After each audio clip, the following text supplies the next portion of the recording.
Call. Thank you. I would ask that the quorum call be dispensed with. Without objection. As we've watched the debate the last 6 days on the financial regulation reform bill, I thought it'd be interesting just to raise a few questions. The Congress, both the House and the Senate, created what was called the Financial Inquiry Commission. Matter of fact, they had a meeting today. And the purpose of that commission, who will turn in their report in December of this year, was to take a thorough and complete look at what happened to us in 2008, the causes, the regulatory failures, the poor incentives, and then make recommendations to the Congress on what we should do. Now, the question I have for my colleagues is, we have a bill on the floor that has given no credence to the commission we created. And we're actually, according to the majority leader, going to finish this bill next week without the benefit of that commission's inquiry. So a couple of questions I'd ask is, number one, why?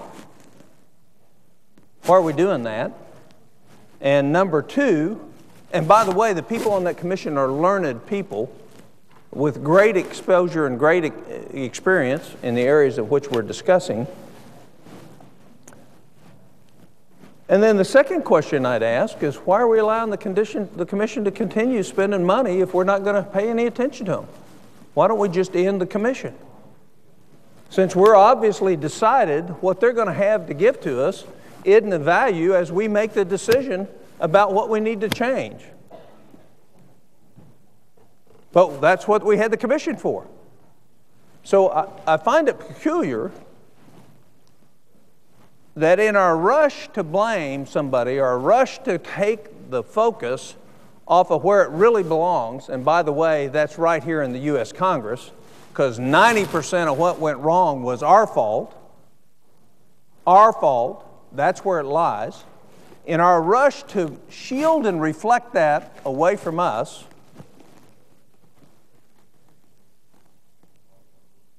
we're going to pass a bill with all sorts of unintended consequences, of which we fully don't understand right now. A bill that's going to treat the symptoms, not the underlying disease, of the financial problems that we had. And it rings well from a populist standpoint, but in the long run, it does a disservice to our country. And that doesn't mean that this bill may not hit it 100% on what the commission recommends. But we have no idea what they're going to recommend. So I think it's a great question for the public to be asking us, why are we doing that? And why are we continuing a commission that we're obviously not paying any attention to? One was to create it so we offload the problem. That's why we created the commission, because we obviously didn't really care what they thought, because we're not going to pay any attention to them. And number two, we're going to continue to spend money on a commission that we're not going to value. And if we were going to value it, we had at least either given a mandate to hurry up so we can make appropriate decisions and use their expertise, or we'd eliminate it. Now to the bill that's in front of us. What really happened to us? This is my opinion of what happened to us. The U.S. Congress created incentives to increase with ease the ability to own a home in this country.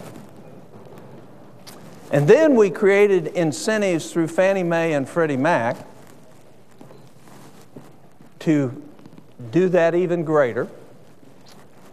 And then we created the ability to package and offload what Fannie Mae and Freddie Mac had taken and securitize it. And we wonder why people would take advantage of that. There wasn't one oversight hearing on the Office of Thrift Supervision. which absolutely failed in terms of loan originators. There was one hearing in 4 years on the SEC that had nothing to do with their oversight of the packaging of these bills before they became a problem. There was no oversight, significant oversight on the explosive nature of derivatives trading in this country and around the world. And we're so quick to point the fingers at the people who took advantage of the incentives that we set in motion.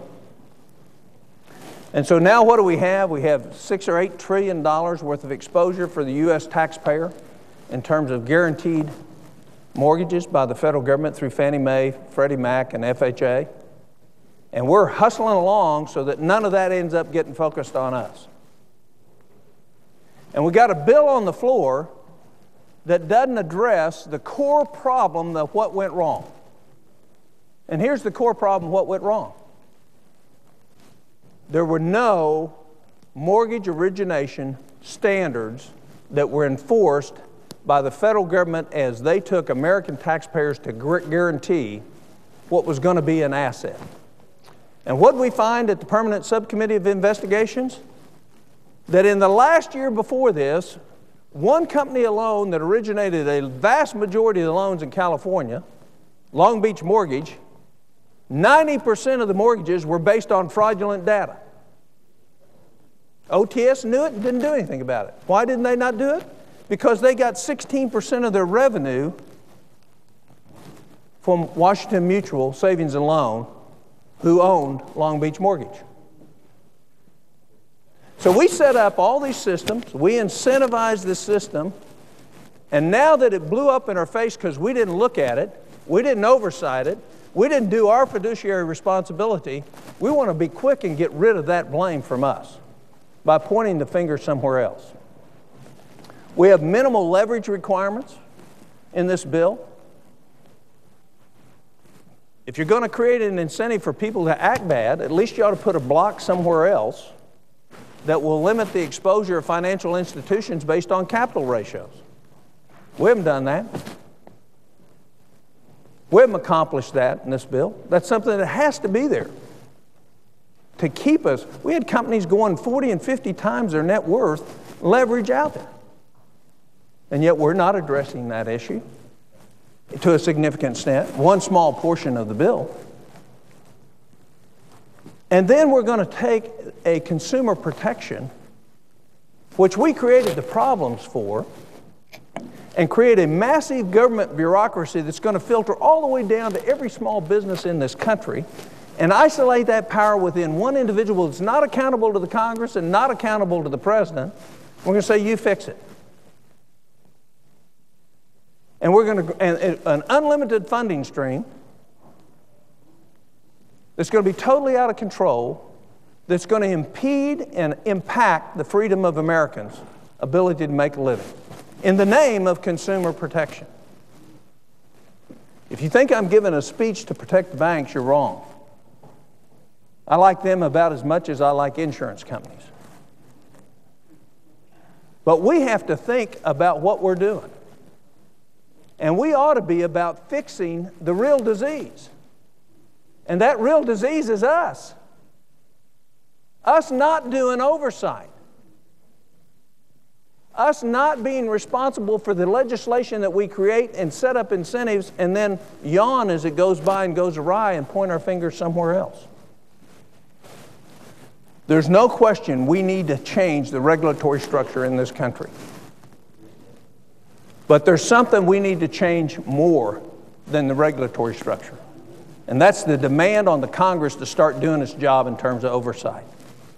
We're quick to whip a bill out when it's politically expedient to do it and to create a whipping boy or several whipping boys and say we're addressing things, but it's kind of like the pea under the 3 walnut shells. You never know where the pea is. And the reason you never know is because there's not really even a pea there. There was when it started, but it went away. And then it gets put back. And so we're playing the game. We're playing the American people that what we're doing is substantive And in fact, it's going to enhance capital formation when what we're doing is going to decrease capital formation. We have one section in this bill that says every small bank in Oklahoma, if they write a mortgage forever and sell it, they have to keep 5% of it. Well, if they're a small capitalized bank, guess what they're going to do? They're never going to create another mortgage in Oklahoma. So we're going to concentrate all the mortgages to the big banks in this country. That's why Goldman Sachs loves this bill. That's why Citibank loves this bill. Because we're not making the big banks smaller, we're making the big banks bigger. And we're going to undercut the small and medium-sized banks in this country because we're going to put a 5% retention on every mortgage that they write. When in fact all we would have to say is if you write a mortgage and you package it and sell it, there's recourse back to you, the originator of the loan, that mortgage, when it becomes non-performing, comes back to you. That's all we have to do. That doesn't tie up their capital.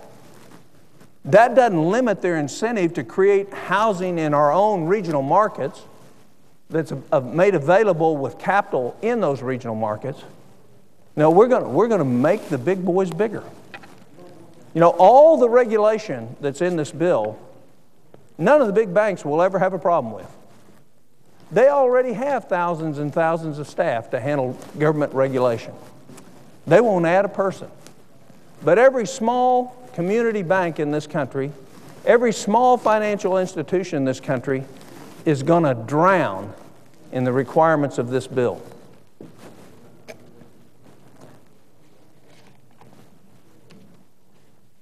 I know that the chairman of the banking committee has worked hard to try to bring a bill. I know there's been great deliberations with many from our side of the aisle on this bill.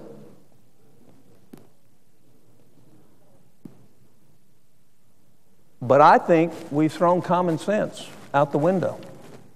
The motives are good. The goal, fix the problem, is good. But if we treat the symptoms of this and convince the American people we fixed it, when in fact we haven't, when we really haven't eliminated too big to fail, because we're going to make the big banks bigger, what we're going to see is a further decline in confidence. In the name of fixing things, we're going to be taking massive amounts of freedom away from small businesses in this country. We're going to take discretion at capital risk. We're going to take discretion away from capital risk that has minimal risk to the country but has every bit of risk to the person lending the capital. We're even going to take away sugar daddy investors who are the only hope for some ideas, not venture capitalists. We're going to take away the ability for somebody to come in and say, I'll invest 40% of your business and give you the capital to try something. We've actually created requirements for that.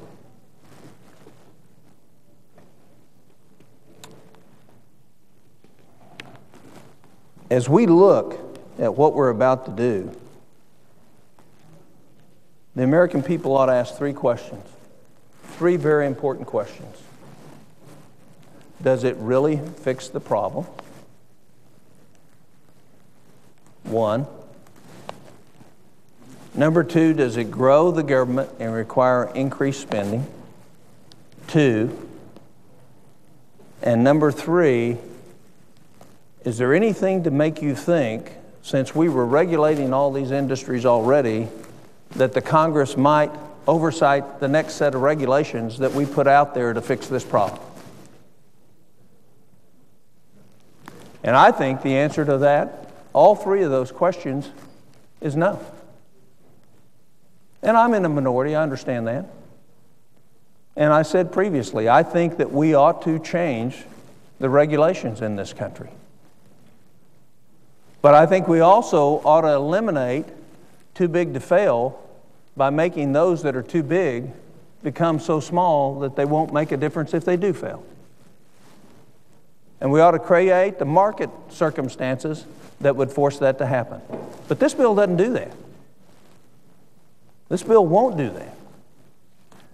So as we go through this rather large bill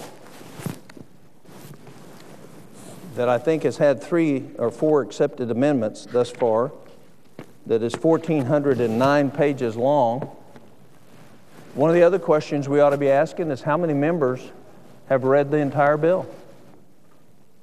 How many members really understand what is in the bill? How many members can have the capability to anticipate the unintended consequences of what's in the bill? And I think we'll find that that's 0. Yet we're in a hurry to do this for a political reason. So I'll go back to what I started on. We created the Financial Inquiry Commission.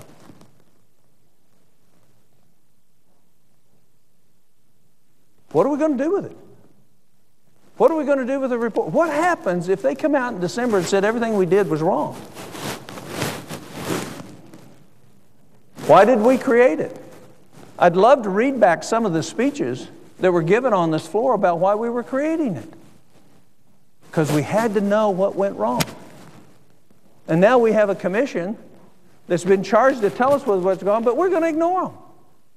We're going to pass a bill before they've even completed their hearings.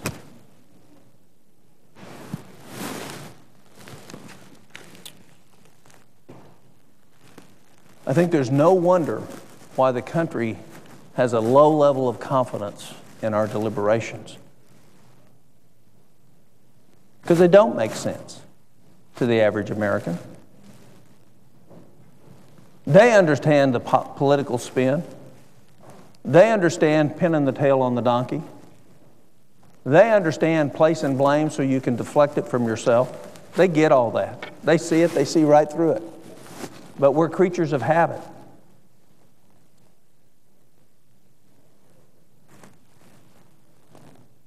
There are good things in this bill. Let me end on that. The elimination of the Office of Thrift Supervision had to be. The reason they were ineffective is they got their money from the very people they were supervising, and when their biggest customer was doing something wrong, rather than lose some of their revenue, they just turned the eye the other way. Consequently, billions and billions and billions of dollars out of Washington Mutual became junk. Most of it was junk to begin with. The concept of greed. Other good things, changing the rating agencies, what they're accountable for. This bill goes in a direction different than what I would have gone. But the point is there needs to be a change. They need to not get paid by the very people that are asking them to rate something they're getting ready to sell, and they really ought to be paid by the person that's getting ready to buy what they're getting ready to sell. So the accountability will be there. But we haven't done that.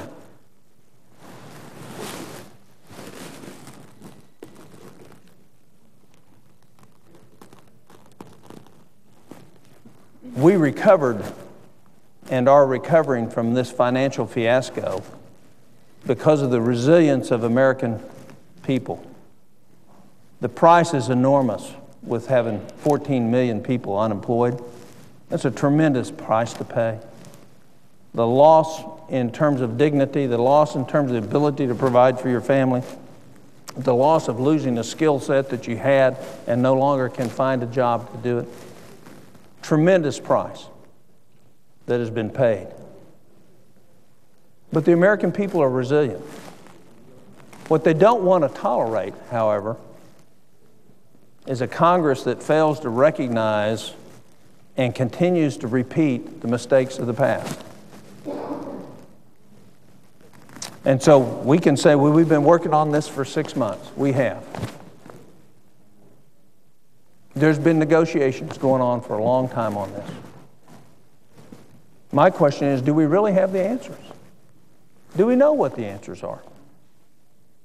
And if the answer to that question is yes, then let's disband the Financial Inquiry Commission right now. Let's not waste those folks' time. Let's don't spend another penny of federal taxpayers' money if we think we already have the answers. Except we're going to do just like we do on every other program bound. We're going to create another one, and we're going to keep spending on the first one. Needless to say, I think this bill is fixable. I think we ought to address the real key issues, Fannie Mae and Freddie Mac. Why are we not addressing them? Because we don't want to put on the bucks the cost to do that. That's why. I mean, that's really why we're not addressing it. We know the issues. You know, we've taken an unlimited now amount of our kids' money and put it at exposure, and we've given an absolute implicit and applied guarantee to both those organizations now. The president in late December took off the hoops. They're now buying back close to $400 billion worth of mortgages from the Treasury, non-performing mortgages, of which our kids are all going to pay that back. And it's 20 or 30 years before any of that property actually attains the level of which it was sold. So what's coming next? What's coming next is we're going to mandate principal reduction on mortgages across this country. Now, who does that impact? What that says is everybody who paid their mortgage on time and kept up with their payments through making tremendous sacrifices other places, guess what? You're going to get to pay for the mortgage of everybody that didn't, through your taxes and through your kids through their taxes. You acted responsibly, but what's coming down the pike is we're going to lift the load for those that didn't. You met your obligations. You signed a contract on the bottom line, and those who are less fortunate than you now are going to get to pay for them too. That's what's coming. Mark my word, and you'll hear it before November. That is what is coming through the HAMP program and through the 40% reduction in the principal amount on many of these mortgages. So what's going on?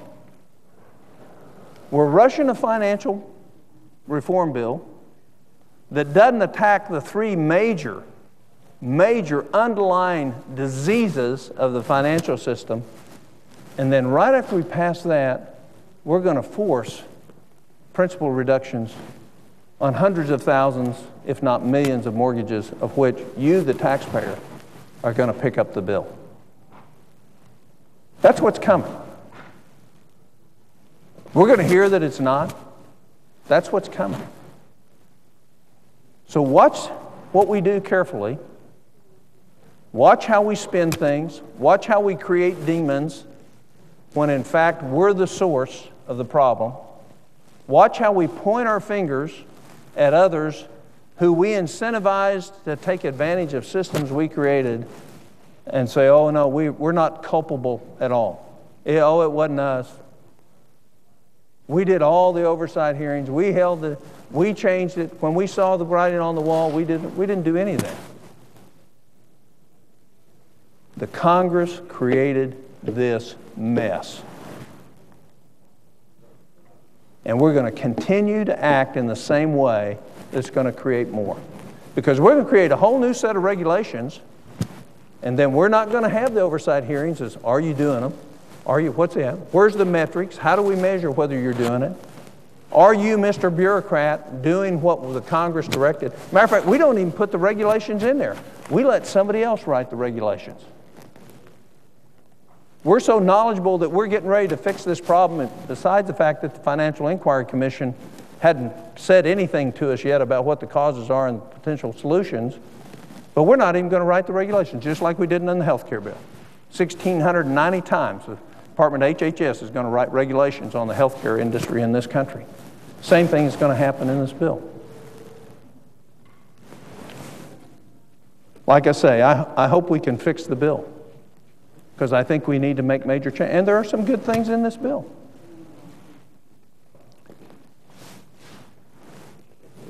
We are in danger of losing what confidence is left of the American people in our actions. And we ought to be asking the right questions for the right reasons that shouldn't have anything to do with politics, shouldn't have anything to do with partisanship, and ought to have everything to do with what is the best right solution for our country in the long run, not the short run. Mr. President, I yield the floor. Mr. President. Senator of North Dakota.